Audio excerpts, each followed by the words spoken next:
2 a.m., the first wave, local time, targeting that US base in Iraq, and the second attack took place around an hour and a half after that. Now, we've seen images of the Supreme Leader Ayatollah Khamenei looking at screens, apparently looking at the launches or overseeing that, but we know that this retaliation, that this revenge goes right to the very top. Ayatollah Khamenei himself had said that there would be revenge, that there would be retaliation for the assassination of General Qasem Soleimani, and things have changed in Iran. Back in November, there were widespread anti-government protests, but because of this assassination, because of the personality of General Qasem Soleimani and how popular he was, there has been widespread support for him, but also the political establishment here.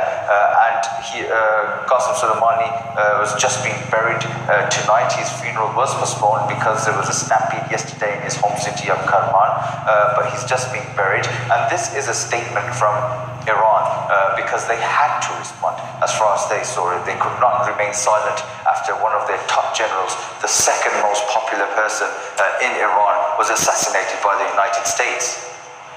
The wording is so important, isn't it, Assad? You've been talking about, and the Iranians have been talking about, retaliation, and they see it as retaliation for a very specific event, the assassination of Qasem Soleimani. It is up to others how they interpret it, isn't it? And by others, I mean the United States, because they could well see it as escalation. Absolutely. Iran has been very specific that this is a retaliation for a single event, and that is the assassination of Qasem Soleimani. Now, how the United States reacts to this will determine what takes place, because there is a threat of a wider conflict, a war in the region. And although the United States has overwhelming firepower, Iran does have the ability to change the face of the Middle East. They have proxies and militias in Iraq. They have the Houthi rebels in Yemen. They have militias in Syria. They have Hezbollah in Lebanon. But also, let's not forget where Iran is positioned regionally. There's a Strait of Hormuz where 20% of the world's oil passes through, and its most narrow point between Iran and Oman is 33 kilometers wide, and actually the shipping lanes are only 3 kilometers wide. So essentially, Iran has always said that if they wanted, they could close the Strait of Hormuz. It's not sure how long they would be able to maintain that, but it would have a global impact. But Iran's also said that they have the ability to target United States bases in the region. Now, the best possible scenario could be that the United States say that there's not much damage, there's been no casualties, and they don't retaliate to Iran. Both parties save face, and it goes back to normal hostilities.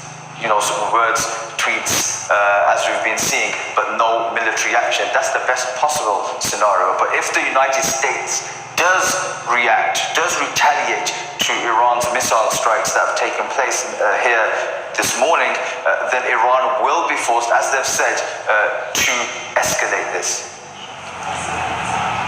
Okay, Assad Bey in Tehran. Assad, thank you so much for that. So as we approach the top of the hour on Al Jazeera, let's just remind you of the developments as they've happened. Assad has been telling us about retaliatory airstrikes from Iran, or I shouldn't say airstrikes, I should say missile attacks in Iraq. These are the pictures of them. We've been sort of running them, but it's really worth having a good look at them. The lights in the sky of the missiles. This is over the Ain al-Assad air base. It is an Iraqi facility. Osama bin Javed was pointing out earlier.